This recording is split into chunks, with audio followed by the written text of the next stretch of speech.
Habari Gani, beautiful people. Umoja.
Anyway, blissful morning, beautiful people. So this is Natural of Natural's Tribe.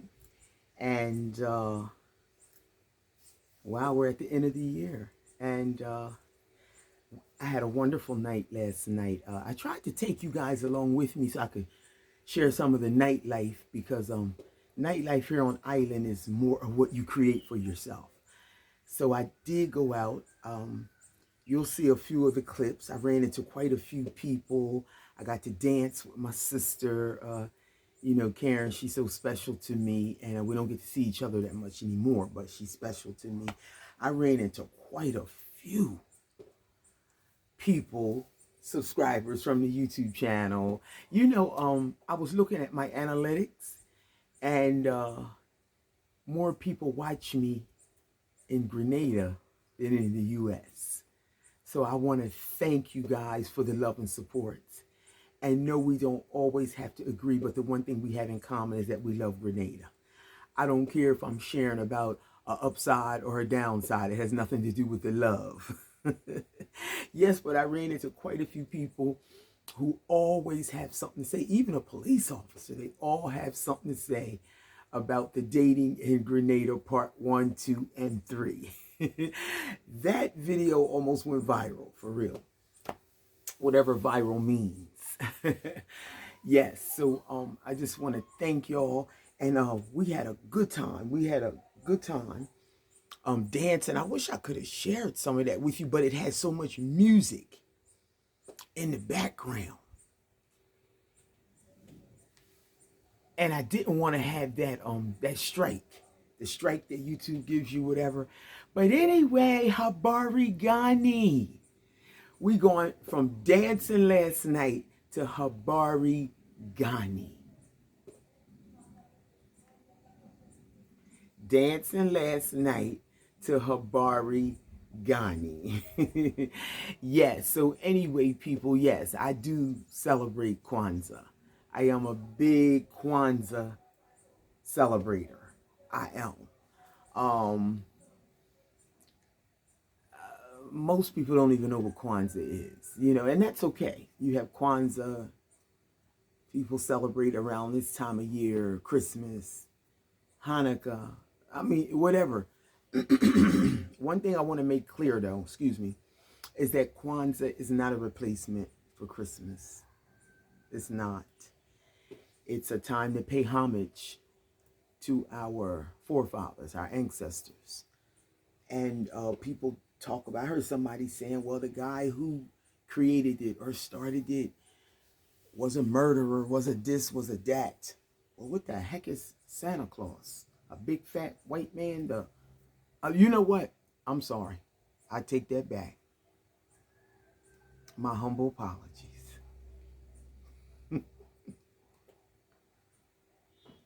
My humble apologies. Whatever you celebrate, you celebrate.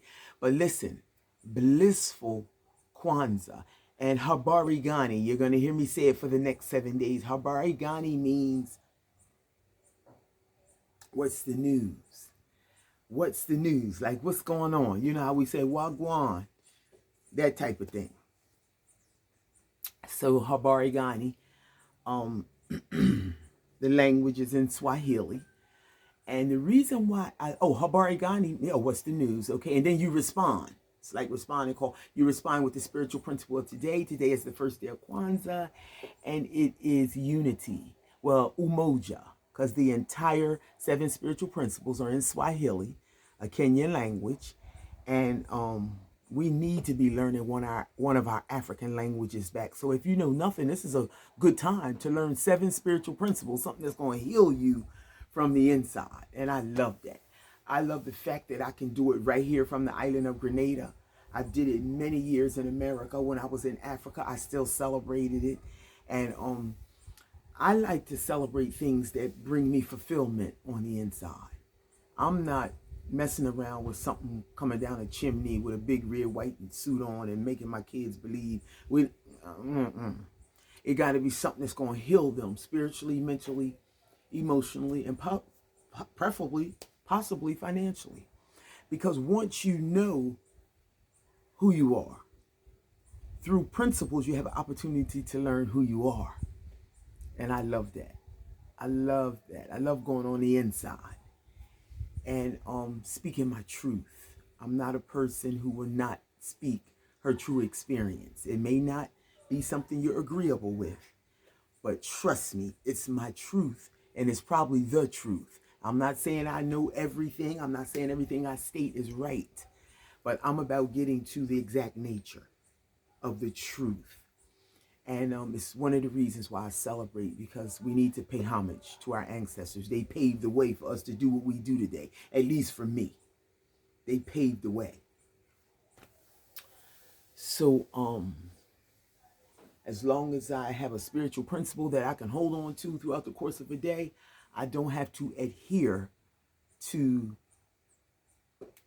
the norm of the society, quote unquote, the norm of the society. And I'm going to give you an example, because unity is real, and that's what we're going to talk about through this entire unity.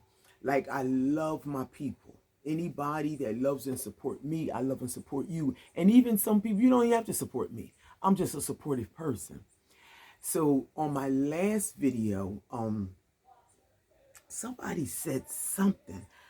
Oh, we were talking about, my last video was me eating sugar cane, my neighbor bringing me over some lobsters, and me throwing the husk over this or over that way back into the earth.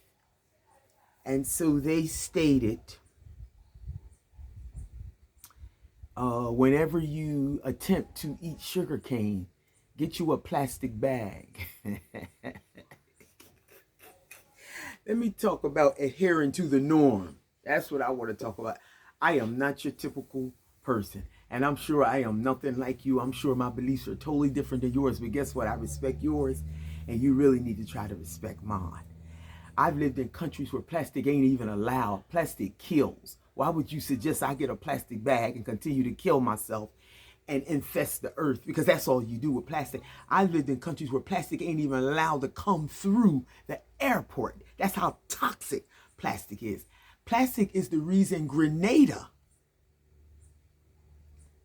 98% of your filth comes from plastic floating everywhere. Why would you suggest I get a plastic bag? You get a plastic bag. So I told them nicely, as they say in South Africa, nicely. I said, you know what? I'm going to leave the plastic bags up to you. You ain't going to push no plastic bag on me. What? The supermarkets don't even get plastic bags no more. You ain't figured out why? Because they finally just now figuring out that plastic kills. You get a plastic bag.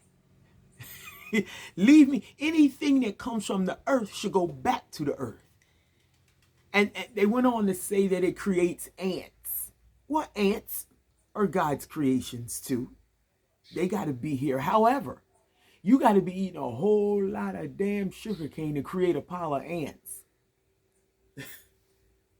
Mine was this long. And guess what? I eat sugar cane once every 5-6 years. I can't remember the last time I had sugar cane. So I said it so nicely. You know, my father used to say, think before you open your mouth.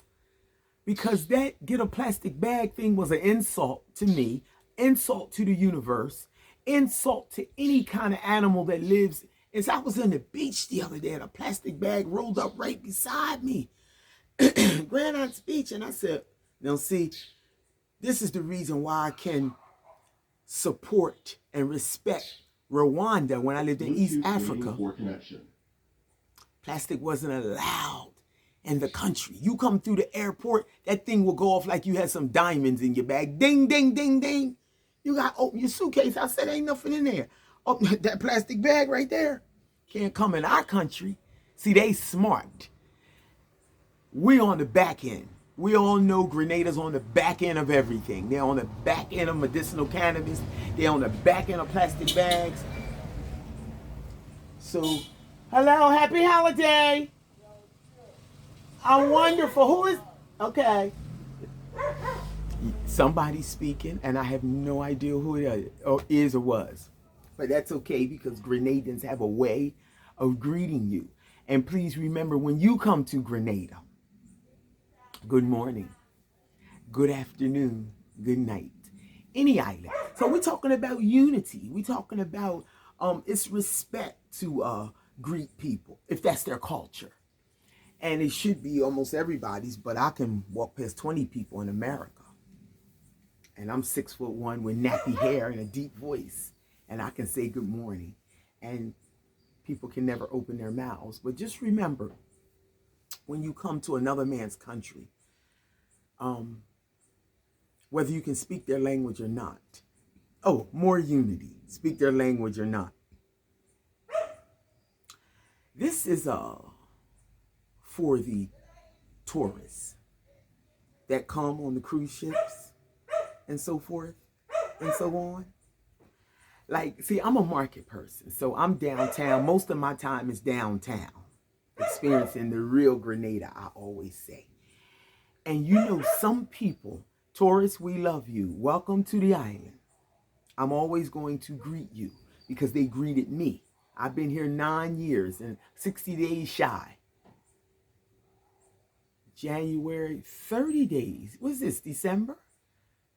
January, 30 days shy of 9 years. And anywhere else I've been in this world, I've been quite a few places to live, not to visit. Learn the culture of the place that you're going to.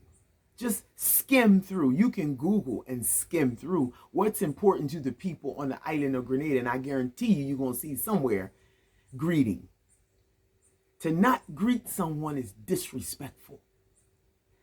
And half of the, I'm going to say more than half.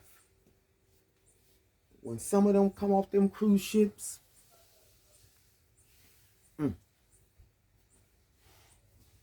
won't even greet. Won't even greet. We talking about unity. We talking about coming to another person's territory, and their culture is to greet.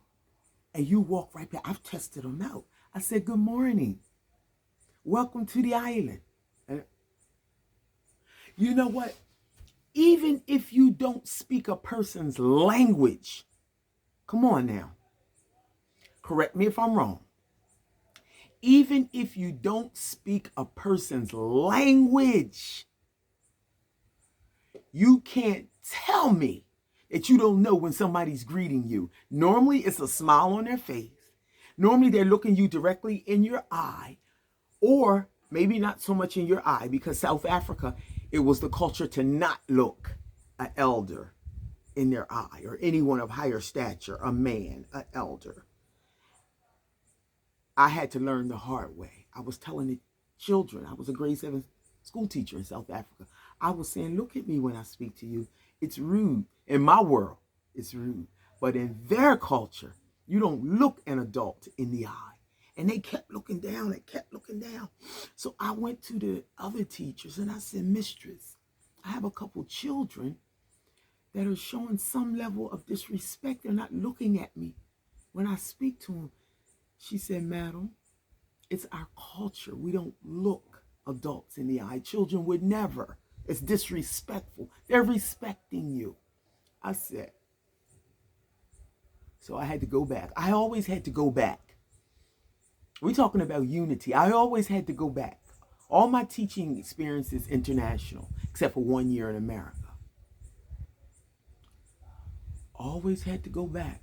And I said, children, I humbly apologize because I'm here to teach you English, but I'm here also to learn your culture and your language. And I will not leave here. So I apologize for that. I remember when I taught in Antigua and Barbuda, I had to apologize for that. We're talking about unity, coming together as one, because our culture, tradition and culture is everything. We're the stolen Africans. So that was ripped away from us. So we're so accustomed with the Western world. But I'm never too big to go back and apologize. So Antigua and Barbuda is the last one, and then I'm done. Because we're talking about unity here. Habari Gani people. So I was a teacher in Antigua. And they kept saying mats, M-A-T-H-S, mats, right? And I couldn't take it no more. Remember, all my schooling and education is in America. So I said, children, listen, let's have a conversation. And we always had major conversations. I love Antigua. One day I'm going back and visit them. I did during COVID. But anyway, I said, listen, children, there's no such word as maths. I said it's either mathematics, math, or arithmetic. But there's no maths. They said, yes, it is, teacher. They said our grade school teachers taught us that from grade school, and it's a word. And I said, well, listen, I'm sorry. It's not a word. So they respected me. They stopped using it. I noticed they stopped using the word. But I went home and I couldn't sleep. I couldn't sleep, y'all. I couldn't sleep. And I said, wait a minute. Something said, pull out your dictionary. I had bought one of them big Britannia, them big serious dictionaries with me that break the words down from different dialects. And that thing said British terminology. It said mats, M-A-T-H-S. I said, oh. See, this is the beauty of living foreign. You really get to acclimate yourself into other people's culture. It was stolen from us. English should not be our first language. This is their language. We were forced. So mats. And I said, oh God, I went back and I said, children, we got to have another conversation. They said, what's wrong, teacher? Or mistress. I think it was mistress in Antigua. Or teacher. Teacher. Mistress. Africa was mistress. Antigua was teacher. So, yeah, because teacher. Yes. So, I said, listen, I owe you an apology. They said, why, teacher? I said, remember I told you to stop using the word, Matt? I see you stopped. I paid close attention to y'all stopped. I said, look, it's in a dictionary. And it says British terminology. Remember, all my education is in America. This is a British territory. Y'all are British. They said, that's okay, teacher. I said, no, it's not okay. I said, I want you to challenge me in a respectful manner. I don't care who it is, the prime minister. I don't care who it is, the president of the United States. I don't care who you before. If you know what you know and you standing on what you standing on, I want you to challenge people. Don't just take what I say because I'm the teacher. Teacher don't know everything. What's the first thing I told you when I entered this classroom? They said, you told us teachers don't know everything. All right, well, I'm here to learn your way too. I got to learn your national heroes. I got to learn your dialect. Yes. So this is what unity has been in my life. I hope you have some amazing stories about unity. Just because. So please like, subscribe, and share. Join us. This is our 7 days of Kwanzaa. And we love and respect you. Have a blissful day.